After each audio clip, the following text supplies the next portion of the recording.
At 3:33 in the morning on March 3rd, 2026, the moon turned the color of dried blood.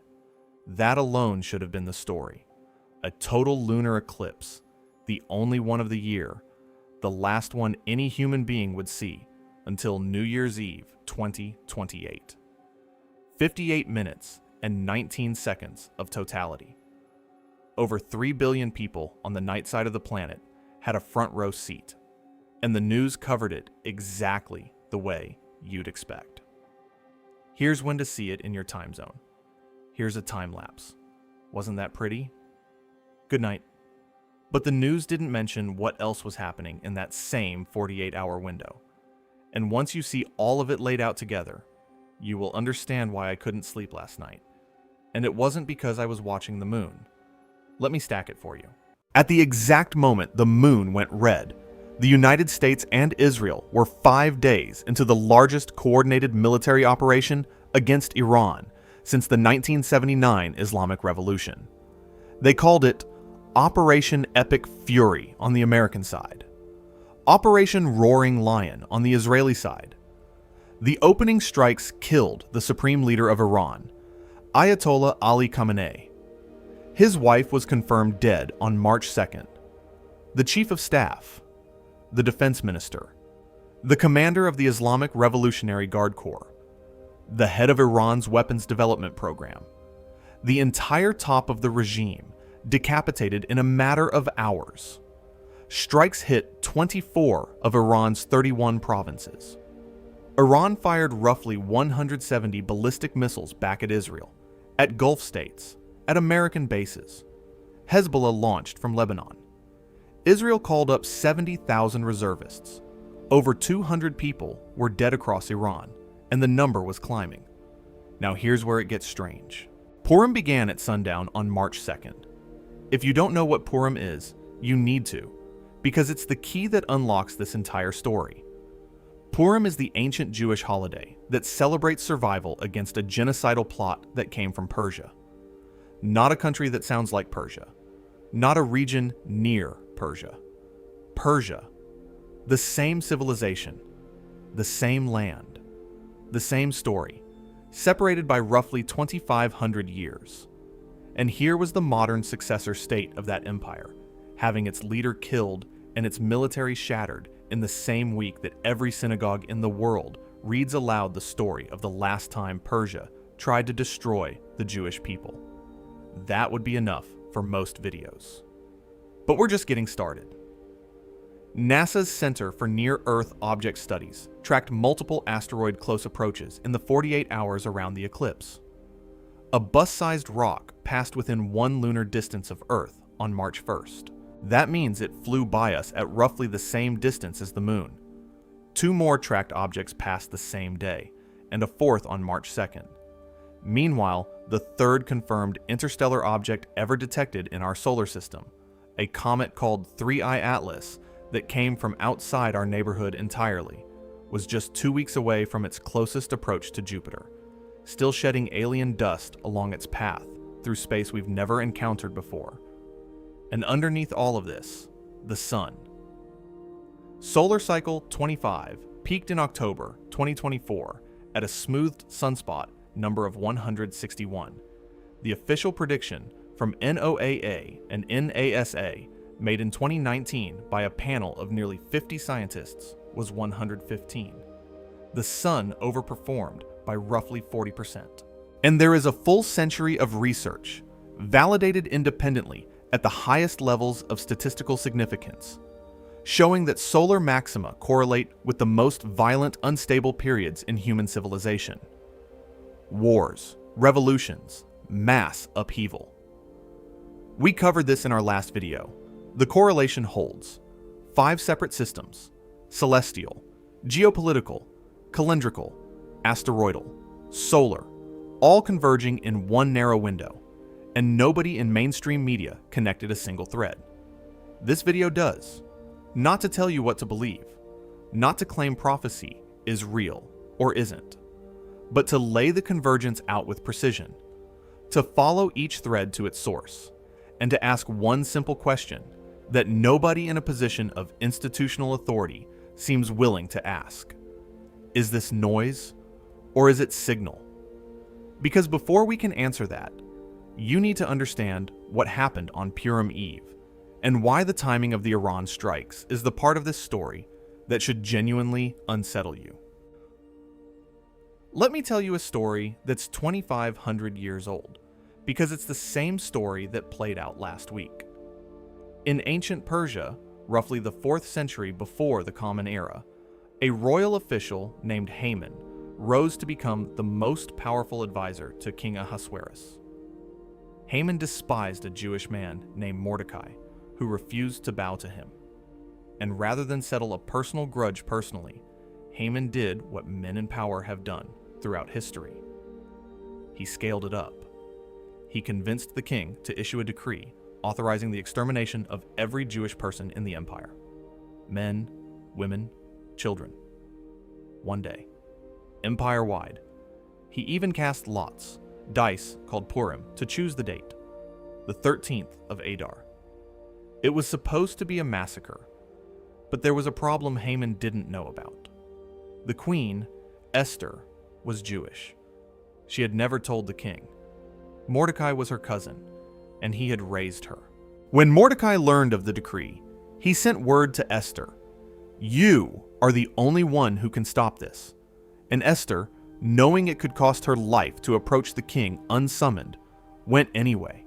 She revealed her identity. She exposed Haman's plot, and the reversal was total. Haman was hanged on the very gallows he had built for Mordecai. The day marked for destruction became a day of deliverance. The weapon turned on the wielder. The hunter became the hunted.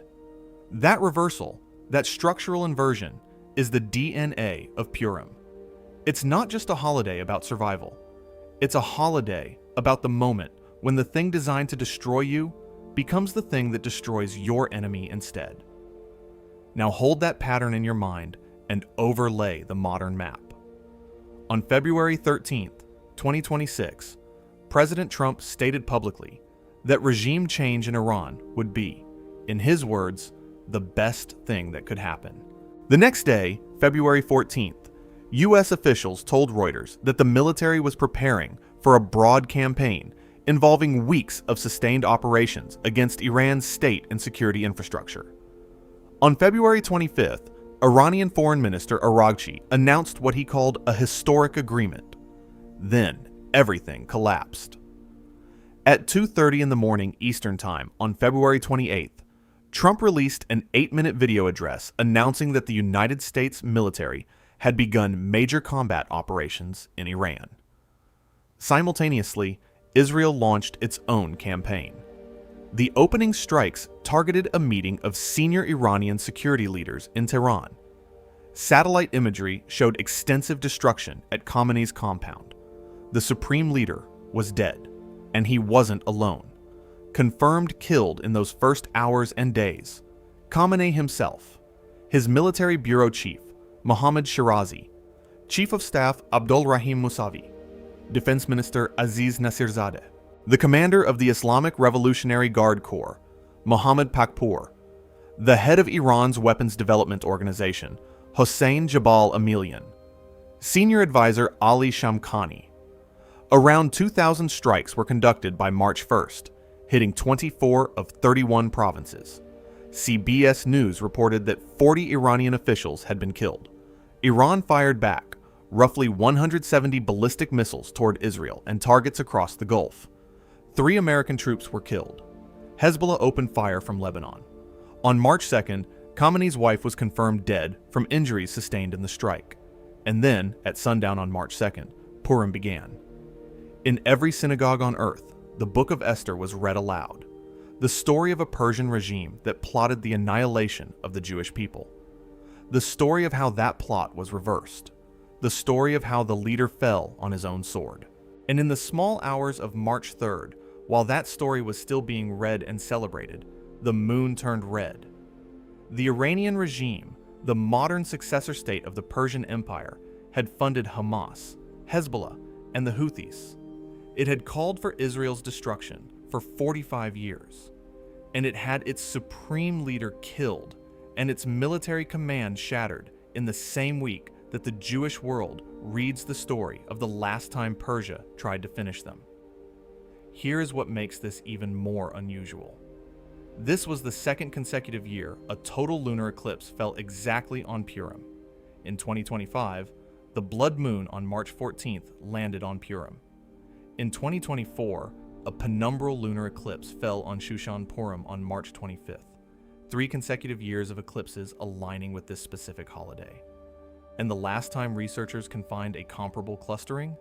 Approximately 32 to 34 AD, the years surrounding the crucifixion of Jesus.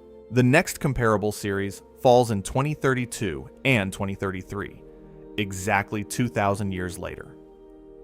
Now, I want to be honest with you, because that's what we do on this channel. Purim is a lunisolar calendar holiday. It's pegged to the full moon. Lunar eclipses can only happen during full moons.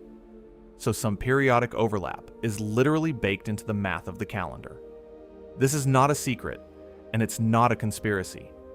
But 3 consecutive years of total or near total eclipses hitting the same minor holiday during a period of active military conflict with the very civilization that holiday commemorates, that's where the math gets quieter and something else starts talking. Whether you call it coincidence, providence, or pattern recognition run amok, the overlay is there. And it wasn't on any newscast I watched, but we haven't even gotten to the number yet. The detail that broke the internet before the moon even turned red. Let me get one thing out of the way immediately, because if I don't say this, the comment section will eat me alive, and they'd be right to do it. The maximum eclipse occurred at 11:33 Coordinated Universal Time. That is the only time that matters astronomically. Everything else is time zone conversion.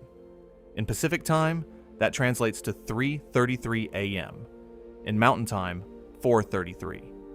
Central, 5:33. Eastern, 6:33. In London, 11:33 in the morning.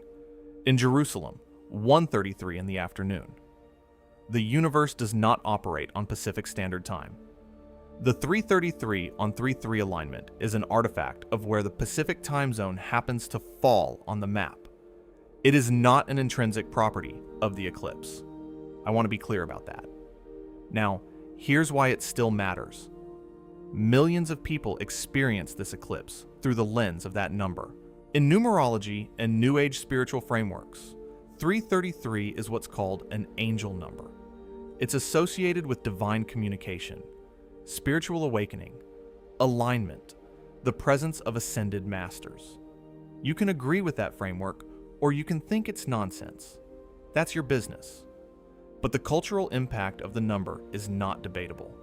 The 3-3 at 3:33 narrative saturated social media in the 48 hours around the eclipse. Millions of people synchronized their attention, their emotional state, their sense of meaning around a shared symbolic event. And here's the turn. Whether the number is cosmically meaningful is one question. Whether millions of people synchronizing their psychological state around a shared symbol produces a measurable collective phenomenon is a completely different question. And under the heliobiological framework that we're going to get into in the next act, the answer might actually be yes. Mass psychological synchronization during a period of elevated geomagnetic activity is precisely the kind of thing that a scientist named Chizevsky predicted 100 years ago. We'll get there, but let me stack the rest of the celestial density for you first, because the 333 number was not the only unusual alignment in this window. Not even close. The moon was positioned in the constellation Leo during the eclipse. On February 20th, just 11 days before the blood moon, Saturn and Neptune conjoined at 0 degrees Aries, the very first degree of the zodiac. This is a conjunction that happens between these two planets roughly every 36 years, but it hasn't happened in Aries since 1702. And at that precise degree, 0 Aries, what astrologers call the world point, some calculations suggest this specific alignment hasn't occurred in over 9,000 years. Whether you follow astrology or not, cyclical analysts who track planetary patterns as markers of civilizational shifts treat this as a reset marker, a new era stamp. That same week, a 6-planet alignment featuring Mercury, Venus, Jupiter, Saturn, Uranus, and Neptune was visible across the sky. The eclipse itself belonged to Saros, Series 133, a cycle that began with a penumbral eclipse on May 13, 1557, and has been producing total eclipses since 1917. This blood moon has a 469-year lineage within its own family of eclipses. There's one more detail most people missed. The worm moon reached peak illumination at 11:38 UTC, 5 minutes after maximum eclipse. The moon was at its absolute fullest while buried deepest in Earth's shadow. Maximum fullness coincided with maximum darkness, and we're entering what astronomers are already calling a golden age of eclipses. 2026 alone features 4 eclipses. The February 17th annular solar eclipse, this March 3rd blood moon, an August 12th total solar eclipse that's being called the eclipse of the century, with over 6 minutes of totality passing directly over North Africa, Southern Europe, and the Middle East, and an August 28th partial lunar eclipse. Between 2026 and 2028, we'll see 3 total solar eclipses and 3 annular Ring of Fire eclipses. 6 major eclipses in 3 years. The sky is about to get very busy. The numbers, the holiday, the war, the eclipses. Those are the threads anyone paying attention can see on the surface. But underneath all of it, there's something most people have never heard of. A field of science that got its founder thrown into a Soviet prison camp. Because what it says about the sun, and about us, was too dangerous for a dictator to tolerate. If you watched our last video, you already know about the 5-cycle war overlay, the pattern linking solar maxima to conflict escalation across the last 50 years. If you haven't seen it, the link is in the description. Go watch it after this one. Today, we're building forward from that foundation, because the sun did something in this cycle that nobody predicted, and the implications are still unfolding. In December 2019, NOAA, NASA, and the International Space Environmental Services convened a formal prediction panel. This wasn't casual. Nearly 50 distinct forecasts from the global scientific community were submitted, debated, and synthesized into a consensus. Their call was that solar cycle 25 would peak around July 2025 with a smoothed sunspot number of approximately 115. This would make it roughly equal to cycle 24, which had been the weakest solar cycle in 100 years. A quiet sun, a calm electromagnetic environment. And if heliobiology, the study of the sun's effect on biology and human behavior, had any validity whatsoever, this would predict a relatively stable geopolitical period. The sun apparently didn't get the memo. By early 2023, observations were already significantly exceeding the prediction. Sunspot numbers were climbing faster than any model anticipated. In October 2023, NOAA was forced to do something slightly embarrassing for an agency that prides itself on forecasting. They issued a revised prediction, admitting the cycle was going to peak both earlier and stronger than they'd said. The new range was between 137 and 173. By October 2024, the actual smoothed sunspot number hit 161. Monthly values had crossed 200, a threshold that cycle 24 never reached in its entire run. The sun overperformed the original expert consensus by roughly 40%. If you were paying attention to the sky in 2024, you saw the evidence with your own eyes. The extraordinary auroral displays visible at unusually low latitudes in spring and summer of that year, the northern lights showing up over Texas, over the UK, over places that hadn't seen them in decades, those weren't random. They were a direct consequence of this unexpected solar intensity. Coronal mass ejections slamming into Earth's magnetic field, energizing particles that lit up the atmosphere in shimmering curtains of green and red. The sun was running hotter than anyone told you it would, and the sky was painting the proof above your head. Now here's why this matters for what happened last week. Chizhevsky's core claim, and I'm going to tell you his full story in a moment because it's one of the great untold stories of 20th century science, is that solar maxima correlate with mass human excitability. Revolution, war, social upheaval. When the sun is active, we are active. When the sun peaks, we peak. If the prediction panel had been right and cycle 25 was weak, the theory would predict relative calm. Instead, the sun dramatically exceeded expectations. And what did the geopolitical window of 2024 through 2026 deliver? In October 2023, Hamas attacked Israel, triggering the Gaza war. Through 2024, Assad's regime collapsed in Syria. The Houthis shut down Red Sea shipping. Iran and Israel exchanged direct military strikes for the first time. And in February 2026, the United States and Israel launched a decapitation campaign against the Iranian regime that killed its supreme leader. The correlation holds. The sun ran hot. The world ran hot. Now I want to be fair, and I always want to be fair on this channel, because the moment you stop being fair, you stop being useful. Correlation is not causation. Wars have complex causes: political, economic, ideological, personal. Solar activity didn't make anyone launch a missile or sign an order. Nobody is claiming that. But the statistical pattern across centuries is what it is. It has been independently validated at the highest levels of significance. It has not been debunked. It has also not been developed into any formal research program. It just sits there, uncomfortable, unexplained, unreplicated at the scale it deserves. But here's where it gets strange. The solar peak was October 2024. So by March 2026, shouldn't we be past the danger zone? Shouldn't the electromagnetic intensity be declining? Not necessarily. Because there's a lag between what the sun does and what Earth feels. And that lag might be the most important thing nobody is talking about. Alexander Chizhevsky was born in 1897 in the Russian Empire, and if you've never heard his name, that's by design.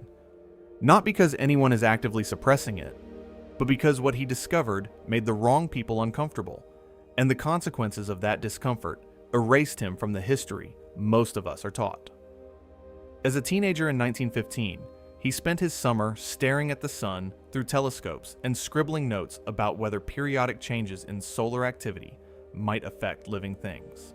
It sounds like the hobby of a slightly unusual kid, which it was. But the following year, that kid went to war. He fought on the Galician front in World War I and earned a Cross of St. George for valor. And on that front, he noticed something the other soldiers didn't talk about. Battles seemed to intensify and relax with the strength of solar flares and geomagnetic storms. When the sun was active, the fighting was worse. When it calmed, the front calmed. The sun seemed to be pacing the war. He went home and wrote his doctoral thesis at Moscow State University. The title was On the Periodicity of the World Historical Process. He analyzed 2,500 years of historical data, wars, revolutions, epidemics, across 72 countries, from 500 BCE to 1922. His finding was stark. Approximately 80% of what he classified as the most significant mass events involving large numbers of people occurred during or near sunspot maximum phases. Not 60%, not 70, 80. He proposed a 4-phase model tied to the roughly 11-year solar cycle, and I want you to understand it because it maps almost perfectly onto where we are right now.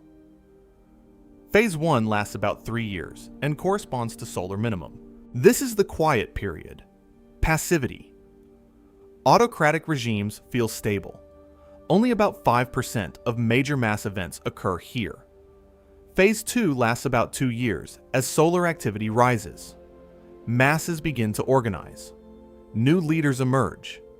Grievances that were dormant start finding voices and platforms.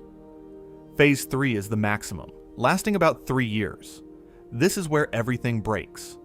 Revolution, war, peak excitability.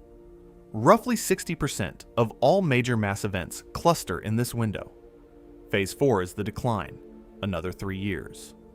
Gradual exhaustion. Apathy returns. Crowds disperse. Autocracies reconsolidate. The Nobel Prize-winning chemist Svante Arrhenius invited Chizhevsky to collaborate. In the laboratory, Chizhevsky demonstrated something measurable and repeatable. Negatively ionized air made animals excitable. Positively ionized air made them lethargic. This was a physical mechanism. The composition of the air itself, altered by solar-driven atmospheric changes, could shift biological behavior.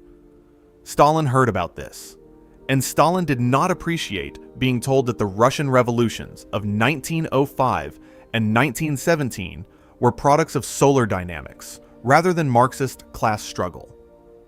In 1942, Chizhevsky was asked to retract his work. He refused. He was arrested and spent 8 years in the Gulag, followed by years of internal exile. His crime, in the eyes of the Soviet state, was telling the truth about the sun. He was rehabilitated in 1958 and acknowledged as the founder of heliobiology. He died in 1964. His gravestone is engraved with a carving of the sun. Now, the question that matters. Was he right? In 1992, biophysicist Arkady Putilov independently analyzed historical events against the solar cycle and found that the frequency and intensity of revolutionary events peaked during solar maximum years, with very high statistical significance. Then, in 1996, psychologist Soetbert Ertel at the University of Göttingen compiled what he called a master index of violence from below events. 2,101 events. 4,000 references from 18 separate historical sources. The period covered was 1700 to 1985. He subjected this database to rigorous statistical analysis. The relationship between solar activity and violence from below proved to be, in his words, very significant, at p less than 0.001. That is the gold standard. That is the level of significance where you stop calling something a fluke. 2 independent replications, 1 imprisoned scientist, 1 undeniable correlation, and 0 institutional follow-up. Now let me explain the lag, because this is the detail that reframes everything about March 2026. Peak sunspot count does not equal peak terrestrial electromagnetic response. Think of it this way. When you throw a rock into a pond, the splash is immediate, but the ripples take time to spread. The sun's surface activity and Earth's geomagnetic response are not perfectly synchronized. During solar cycle 23, which peaked in 2001, the API geomagnetic index, the standard measure of global magnetic disturbance, lagged approximately 1 year behind the sunspot peak. The sun peaked, but Earth didn't feel the full electromagnetic consequences until about 12 months later. Apply this to cycle 25. Peak sunspots occurred in October 2024. Add the 1-year lag. That puts the peak terrestrial electromagnetic effect somewhere in late 2025 through late 2026. February and March of 2026 sit squarely inside that window. The sun is already quieting down on its surface, but Earth's systems may still be ringing from the peak, like an earthquake's seismic waves still propagating long after the fault has stopped moving. The proposed mechanism chain goes like this. Solar eruptions produce coronal mass ejections and solar wind. These slam into Earth's magnetosphere and trigger geomagnetic storms. Geomagnetic storms alter atmospheric ionization levels, shifting the balance of positive and negative ions in the air we breathe. Changes in air ion balance affect neurochemistry, particularly serotonin and melatonin pathways. And shifts in neurochemistry across large populations produce measurable changes in mood, aggression thresholds, and collective behavior. Each link in that chain has some evidence behind it. No single link has definitive proof, and the full chain, end to end, has never been tested in a controlled study. But the statistical correlation at the historical level stands, validated by researchers who had no interest in proving Chizhevsky right, and who proved him right anyway. The sun peaked. Earth hasn't finished responding.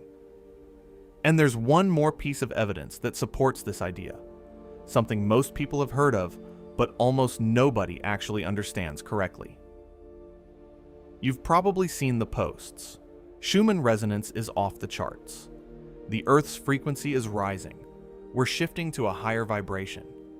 I need you to forget every single one of those posts for the next 3 minutes while I explain what the Schumann resonance actually is, because the truth is more interesting than the meme, and the truth is what connects it to everything else we've been talking about. The Earth resonates electromagnetically at approximately 7.83 Hertz. This frequency exists in the cavity between the planet's surface and the ionosphere, the electrically conductive layer of our upper atmosphere. It was predicted mathematically in 1952 by physicist Winfried Otto Schumann and first measured in the early 1960s. The fundamental frequency is 7.83 Hertz, with harmonics at roughly 14.3, 20.8, 27.3, and 33.8 Hertz. And the thing that generates and sustains these resonances is lightning. About 2,000 thunderstorms are active on Earth at any given moment, producing roughly 50 lightning flashes per second globally. That constant electrical drumbeat keeps the cavity ringing. Now here's what the viral posts get wrong.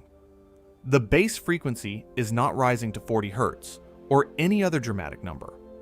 The fundamental frequency remains around 7.83 Hertz. What does spike, sometimes dramatically, is the amplitude, the power or intensity of the signal. That varies with lightning activity, ionospheric conditions, and crucially, solar-driven perturbations. When people share those spectrogram charts with the bright white bands and say the Earth is upgrading, what they're actually looking at is amplitude variation. The note isn't changing, the volume is. But here's why it still connects to our story. During solar cycle 23's maximum, measurements showed a frequency increase of approximately 0.2 Hertz, with a lag of about 1 year behind the solar peak. Current reported values hover around 8.0 Hertz, and the Schumann resonance frequency range overlaps with the human alpha brainwave band, which runs from 8 to 13 Hertz. Alpha waves are the pattern associated with relaxed but alert mental states. The resonant frequency of the planet you're standing on operates in the same bandwidth as your resting brain. Several peer-reviewed studies have found weak but statistically non-zero correlations between geomagnetic activity and hospital admissions, blood pressure variation, and population mood data. The HeartMath Institute's Global Coherence Initiative monitors these correlations in real time across multiple sensor stations worldwide. I want to be clear about the weight of this evidence. These correlations are weak. They are not proof of anything, but they are not zero. And the fact that the Earth's electromagnetic background overlaps with human brainwave frequencies is, at bare minimum, a coincidence that deserves more attention than it's gotten. Now let me give you the paradox that ties this back to the blood moon window. In mid-February 2026, solar observers noted something unexpected: spotless days on the Earth-facing solar hemisphere. Days with no visible sunspots at all. This suggests solar cycle 25 may be beginning its descent faster than anticipated. Still be building, even as the suns still be building, even as the sun's surface quiets. The declining phase of solar cycles historically produces the strongest individual flare events, not the most frequent, but the most powerful. Cycle 23 had flares above the X10 class level in 2003, 2005, and 2006, all after the 2001 peak. The sun calms on average while remaining capable of its most violent individual eruptions. The practical implication is uncomfortable. We may be in the most electromagnetically volatile period of the entire cycle right now, and the instrument most people look at, the sunspot count, is giving a signal that says things are getting better. The ground is still shaking. The fault has just stopped moving. And above us, the sky traffic from last week tells its own story. Let me show you what was flying past us while we were watching the moon turn red, because NASA published the data and nobody picked it up. On March 1st, 2026, asteroid 2026 DR11 passed within 324,000 miles of Earth. That object was bus-sized, roughly 25 feet across. 324,000 miles is approximately the distance to the moon. One lunar distance. Think about that for a moment. A rock the size of a city bus flew by at the same distance as the moon, 2 days before the blood moon, and it didn't make a single headline. The same day, March 1st, asteroid 2026 DS5 passed at 1.42 million miles. That one was house-sized, about 58 feet across. Also on March 1st, 2026, DM10, airplane-sized at roughly 74 feet, passed at 2.56 million miles. On March 2nd, the day Purim began, asteroid 2011 EH17 passed at 3.77 million miles. 4 tracked near-Earth objects in 48 hours, all bracketing the blood moon. And that wasn't even the closest call of the month. Back on February 17th, the same day as the annular solar eclipse, a car-sized asteroid designated 2026 CR2, about 9.7 feet across, passed within 84,800 miles of Earth. That is 1/3 the distance to the moon. An asteroid flew between us and the moon on the same day as a solar eclipse, and you probably didn't hear about it. Now, in the interest of intellectual honesty, let me tell you what the scientists would say, and they'd be right. This isn't exceptional in absolute terms. Researchers estimate that several dozen asteroids in the 6 to 12 meter size range fly past Earth closer than the moon every single year. The vast majority are never detected. We only see a fraction of what's out there, so a cluster of tracked objects in a 2-day window isn't necessarily unusual. It might just mean the detection systems were working well that week. But here's the thought I can't quite let go of, and maybe you can't either. The clustering, multiple tracked objects in a 48-hour window bracketing a blood moon on Purim during an active war with Persia creates a density of overlapping events that our pattern-seeking brains cannot simply dismiss. Whether the universe is sending a message or we're just very good at reading messages into noise, the experience of seeing all of this converge is real. And it's worth examining, not just dismissing. The real story with the asteroids isn't the ones we tracked, it's the ones we didn't. On February 15th, 2013, a 20-meter asteroid, about 65 feet across, entered Earth's atmosphere over Chelyabinsk, Russia, completely undetected. It came from the sun side, where ground-based telescopes are blinded by glare. It exploded in the stratosphere with the energy of 30 small nuclear weapons. The shockwave injured over 1,500 people and damaged thousands of buildings. Nobody saw it coming. Not one telescope. Not one warning. 0 seconds of notice for a 10,000-ton rock traveling at over 40,000 miles per hour. The Varici-Rubin Observatory began operations in 2025, dramatically improving our ability to detect near-Earth objects. But we are still in the early years of truly comprehensive sky surveillance. The asteroid cluster around the blood moon is less interesting for what flew past us than for what it tells us about how much we're still missing. Small rocks grazing by, that's neighborhood traffic. But something much bigger, much stranger, and much farther from home was also transiting our solar system that night. something that shouldn't exist here at all.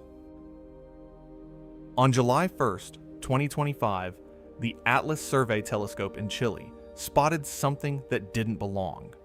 An object moving at 137,000 miles per hour, far too fast to be captured by the sun's gravity. It was on what astronomers call a hyperbolic trajectory, a path that doesn't close, a one-way trip through our solar system. It wasn't orbiting anything. It was passing through. That speed and that trajectory meant only one thing. This object came from outside our solar system. It had been drifting through interstellar space, the void between stars, for potentially millions or even billions of years before gravity gently nudged it into our sun's domain. It was designated 3I Atlas. The 3I means it is only the third confirmed interstellar object ever detected visiting our solar system. The first was one I Oumuamua in 2017, the cigar-shaped oddity that launched 1,000 "is it an alien spacecraft" debates. The second was 2I Borisov in 2019, and now 3I Atlas. It came from the direction of the constellation Sagittarius, near the center of our galaxy. Based on observations from the Hubble Space Telescope, its nucleus was estimated between 1,400 feet and 3.5 miles in diameter. NASA threw everything they had at it.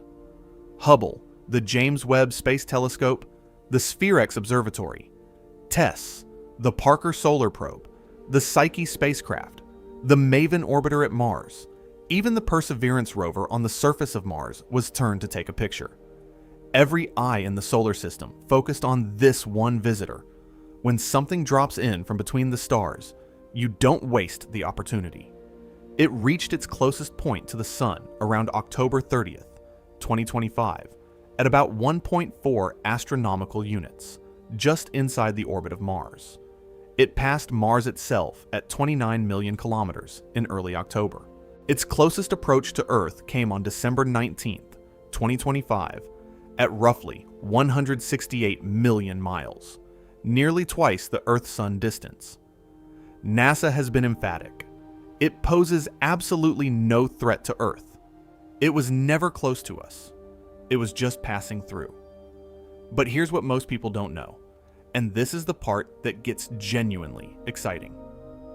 Just days before the blood moon, ESA's JUICE spacecraft, the Jupiter Icy Moons Explorer, which is currently en route to Jupiter, captured 120 images of 3I Atlas using its Janus Science camera.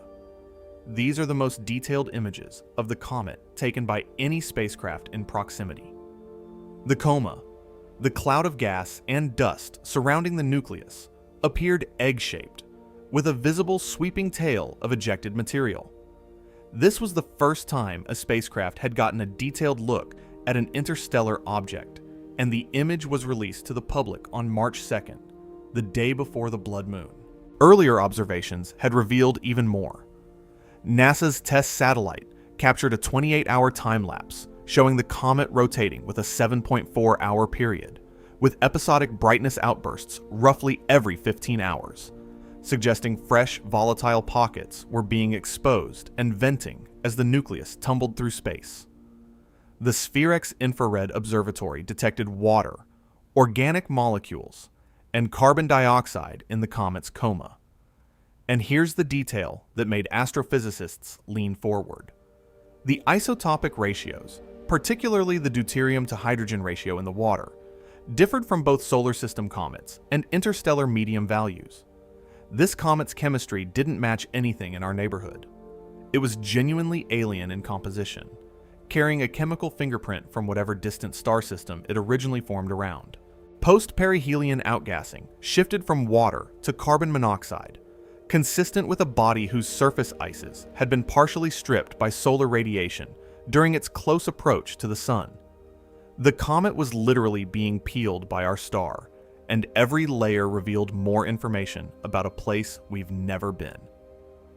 The next chapter of 3I Atlas's story happens on March 16th and 17th, when it makes its closest approach to Jupiter at approximately 33.3 million miles. Note that number if you're keeping track, 33.3, because the coincidence enthusiasts certainly will. This encounter takes the comet through Jupiter's Hill radius, the boundary where Jupiter's gravity dominates over the Sun's. Scientists are watching closely for nucleus fragmentation, altered outgassing patterns, or trajectory changes. If pieces break off, they could theoretically be captured into orbit around Jupiter, making fragments of an interstellar object into new moons of the largest planet in our solar system.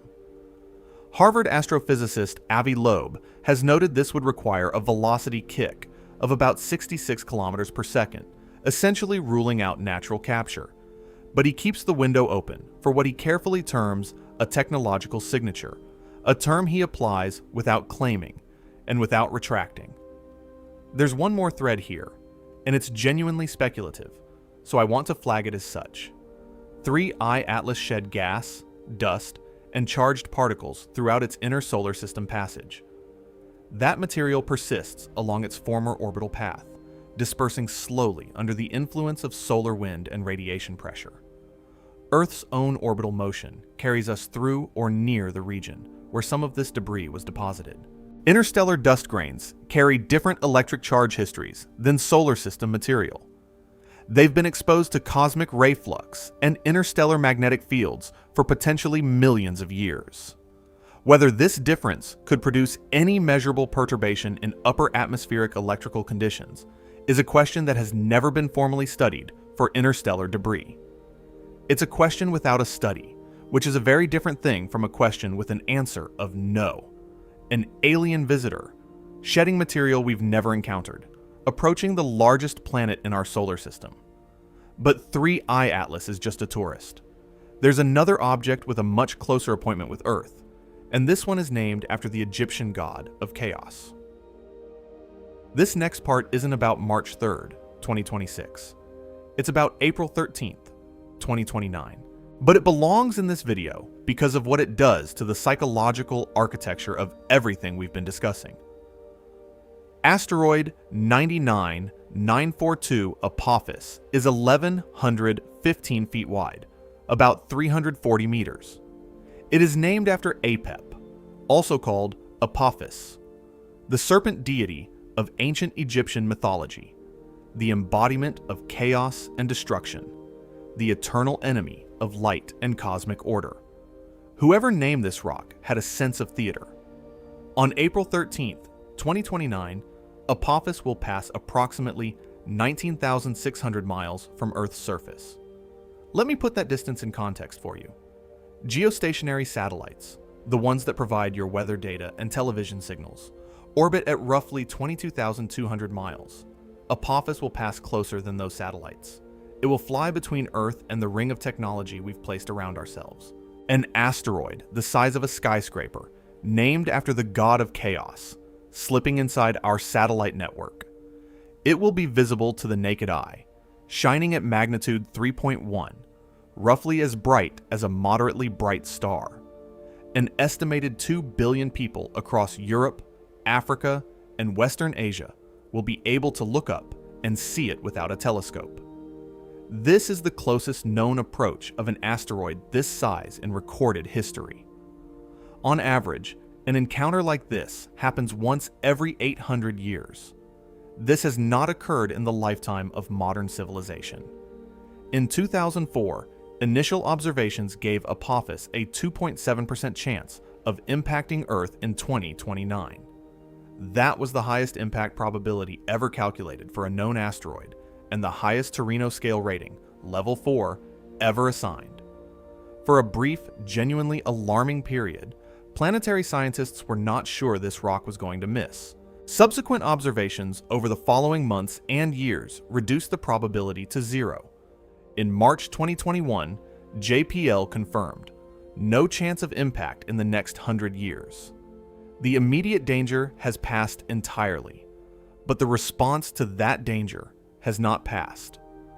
ESA's Ramses mission is planned to launch in 2028 and rendezvous with Apophis before its 2029 flyby. NASA's OSIRIS-APEX spacecraft, repurposed from the Bennu sample return mission, is already en route. ESA's Hera mission will arrive at the Didymos-Dimorphos system in late 2026 to study the results of the 2022 DART mission, which proved that we can deflect an asteroid by crashing a spacecraft into it. We are building planetary defense infrastructure in real time. Not hypothetically, not as a concept, physically, with metal and fuel and trajectories. The question was never whether Apophis will hit. That has been answered. The question is what the mobilization tells us about what the institutions know they can't see. If the detection gap for Chelyabinsk-class objects is as wide as the data suggests, and the Vera Rubin Observatory is only just beginning to close it, then the asteroid cluster around the blood moon is a reminder of something we don't like thinking about. Our awareness of the near-Earth environment is still fragmentary. We are getting better at looking. We are not yet good enough. Apophis sits on the horizon like a clock ticking down. Not a threat, not anymore, but a symbol, named after chaos, arriving closer than our satellites, visible to a third of the human race, and bracketed on all sides by a period of solar maximum, military escalation, interstellar visitors, and eclipses falling on ancient holidays. We've now walked through every thread: the moon, the sun, the war, the holiday, the asteroids, the interstellar comet, and the god of chaos lurking 3 years in the future. 6 threads running through one 48-hour window. The question we've been building toward is the only one that really matters. What does all of this mean? There are exactly 3 possible answers, and the most unsettling one might be the one in the middle. Let me try something. Let me build a thought experiment with you. If you were writing the screenplay for a cosmic catastrophe, if your job was to pick a date where the symbolism was so dense that audiences would believe the world was ending, you could not do better than March 3rd, 2026. You would start with a blood moon, the ancient and cross-cultural symbol of doom foretold in the book of Joel, repeated in the book of Acts, echoed in Revelation. You would set it at 3:33 in the morning on 3/3, a 333 numerical pattern that would activate every numerological framework on the internet simultaneously. You would place it on Purim, a holiday that commemorates deliverance from annihilation, a holiday about the moment when everything almost ends and then doesn't. You would stage an active war against Iran, the modern successor state of the Persian Empire, with the supreme leader killed 3 days earlier, making the Purim reversal literal and contemporary. You would scatter asteroids through the same window, rocks passing within lunar distance, because every disaster movie needs debris. You would add an interstellar object from beyond the solar system approaching the largest planet, because nothing says cosmic scale like an alien visitor. You would set the sun at a peak 40% above prediction, in a cycle whose statistical correlation with civilization scale violence has been validated at p less than 0.001. And you would place Saturn and Neptune in conjunction at the first degree of the zodiac for what might be the first time in 9,000 years. If you pitched that script, the studio would send it back and tell you it was too much. Too on the nose. No audience would buy that many converging threads on a single date. It would feel contrived. And yet, here we are. Now the punchline. No catastrophe occurred. March 3rd, 2026 came and went. The moon turned copper red and then turned white again. The war continued, but the world did not end. The asteroids passed. The comet kept flying. The sun rose in the morning, the way it always does. We're still here. But millions of people felt like something should have happened. The symbolic architecture was so precise, so layered, that the human pattern recognition system fired on every cylinder at once. Social media flooded with posts about portals and prophecy and awakening and signs. Prophecy channels went into overdrive. Christian media outlets framed it in explicitly eschatological terms. New Age communities called it a gateway. Even secular news outlets that would never touch prophecy with a 10-foot pole noted the Purim-Iran overlap and raised an eyebrow. The interesting question is not whether something happened. It's why so many people felt like it should have. Under heliobiological theory, this feeling isn't purely psychological. If mass excitability is genuinely modulated by geomagnetic conditions, if the sun's electromagnetic output shifts human nervous system sensitivity, the way Chijevsky proposed, and Ertel confirmed statistically, then the collective sense of dread and anticipation that built around the blood moon may not just be pattern-seeking. It may be a symptom of the same electromagnetic environment that produced the convergence in the first place. Think about that for a moment. The anxiety you felt watching the moon turn red might not be about the moon. It might be caused by the same thing the blood moon was caused by: the position of the Earth in its solar electromagnetic cycle. The moon and the mood are fellow symptoms, not cause and effect. They share a common driver, and that driver is the sun. The convergence didn't cause a catastrophe, but it may have illuminated something about how we respond to the electromagnetic environment we're swimming in, an environment most of us never think about, and almost nobody is studying with the rigor it deserves. There are 3 ways to make sense of what happened. 3 frameworks, each with its own strengths, each with its own blind spots. And I'm going to give you all 3. The first framework is the mechanical interpretation. This is the scientist's answer, and it goes like this. Everything that happened on March 3rd is fully explicable by known physics and probability. A total lunar eclipse occurred because the orbital geometry of the Earth, Moon, and Sun periodically produces exact alignment. This happens roughly every 2.5 years. It fell on Purim because the Jewish calendar is lunisolar, meaning it's pegged to lunar phases. Since lunar eclipses can only happen during full moons, and Purim is defined by the full moon, periodic overlap is literally baked into the calendar. It's not mysterious, it's math. Asteroids pass near Earth constantly, with several dozen flying within lunar distance every single year, most of them undetected.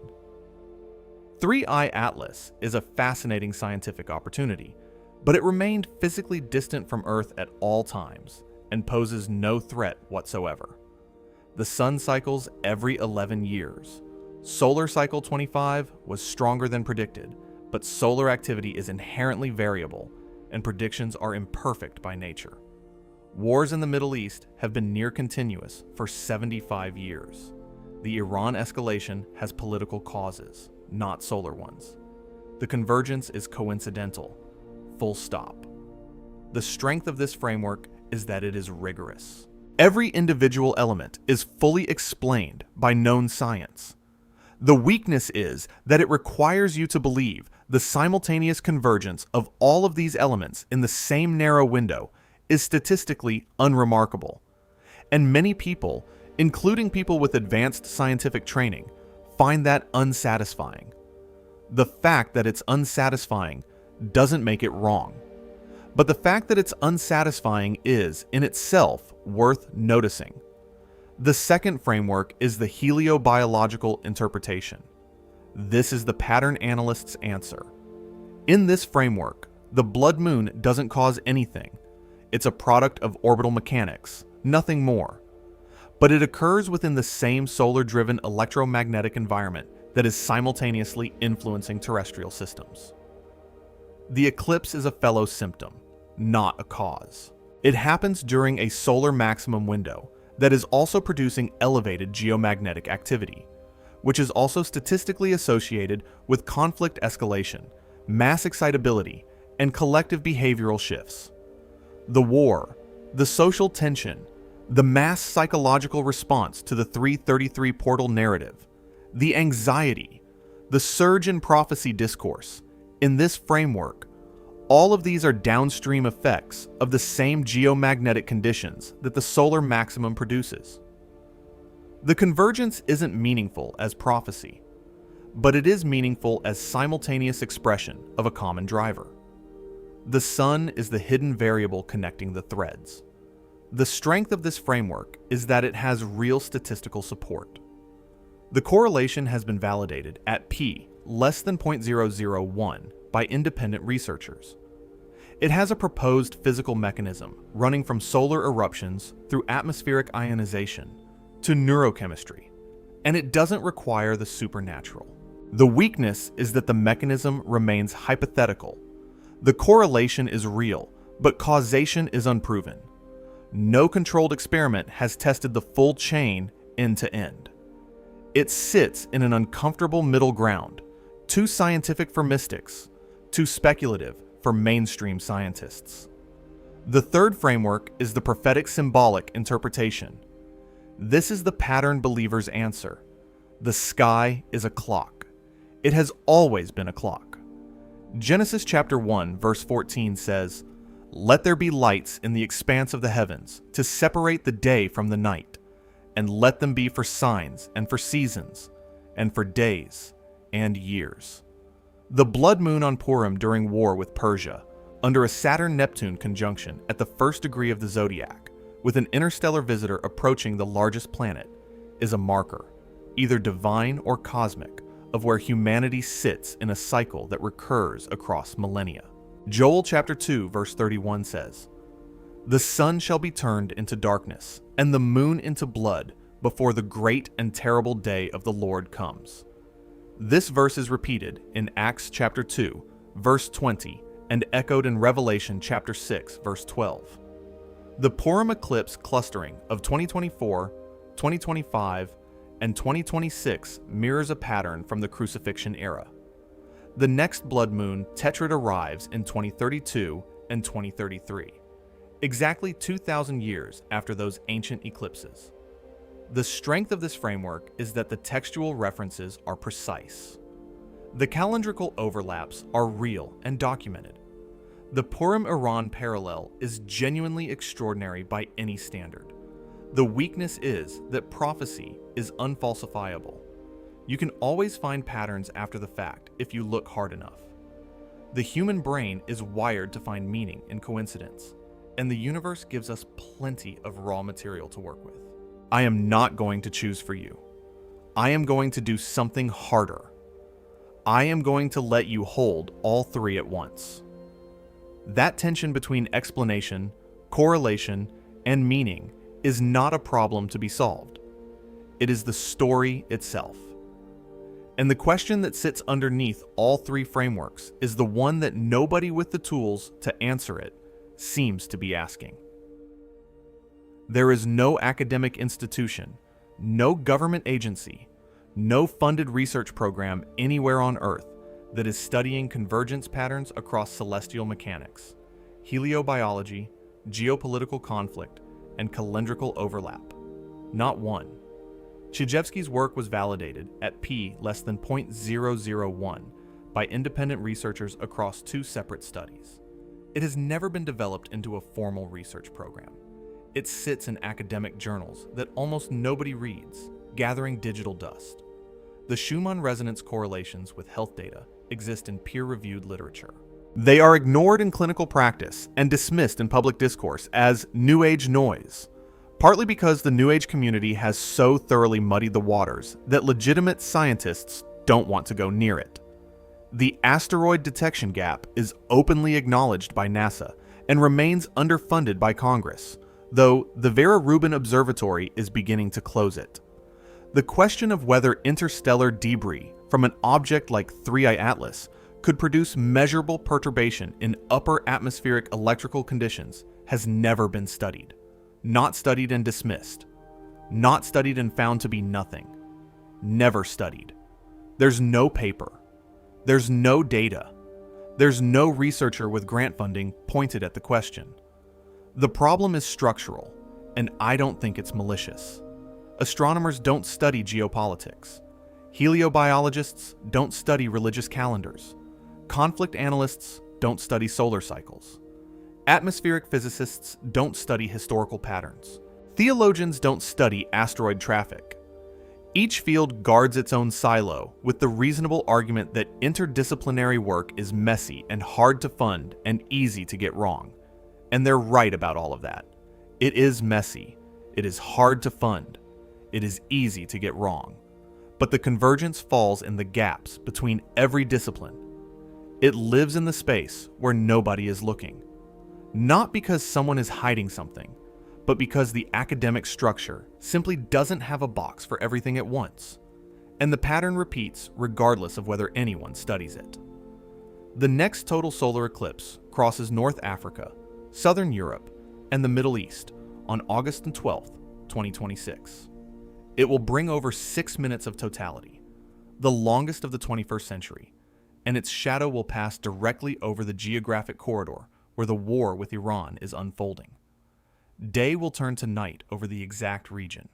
A partial lunar eclipse follows on August 28th. The golden age of eclipses is just beginning. Between 2026 and 2028, 3 total solar eclipses and 3 annular Ring of Fire eclipses will cross the planet's sky. Solar cycle 25 is declining in sunspot count, but if the 1-year terrestrial lag holds, its electromagnetic effects on Earth's systems may still be building through late 2026. In 2029, an asteroid named after the god of chaos passes closer than our communication satellites, visible to the naked eye for 2 billion people. In 2032 and 2033, the next blood moon tetrad arrives, 2,000 years after the crucifixion-era eclipses. Every civilization that has ever existed has looked up at the sky and tried to read the patterns. We are no different. The difference is that we now have the tools to track those patterns with a precision our ancestors couldn't imagine. We have the sunspot records going back centuries. We have the geomagnetic indices measured in real time. We have asteroid catalogs updated hourly. We have Schumann resonance monitors running 24/7 across the globe. We have interstellar object trajectories calculated to the kilometer. We have the data. What we lack is anyone with the mandate to look at all of it at once. The pattern doesn't wait for peer review. It doesn't wait for institutional funding. It doesn't wait for interdisciplinary committees to be formed, and grant proposals to be approved, and papers to be published, and then ignored. It just repeats. The moon turned red at 3:33 on 3/3, on Purim during a war with Persia, while asteroids grazed past us, and an alien comet approached Jupiter, and the sun ran hotter than anyone predicted. And then the sun came up, and the world kept turning, and the news moved on. The next eclipse is in 5 months. It passes directly over the war zone. Will anyone be watching the whole pattern, or just the sky?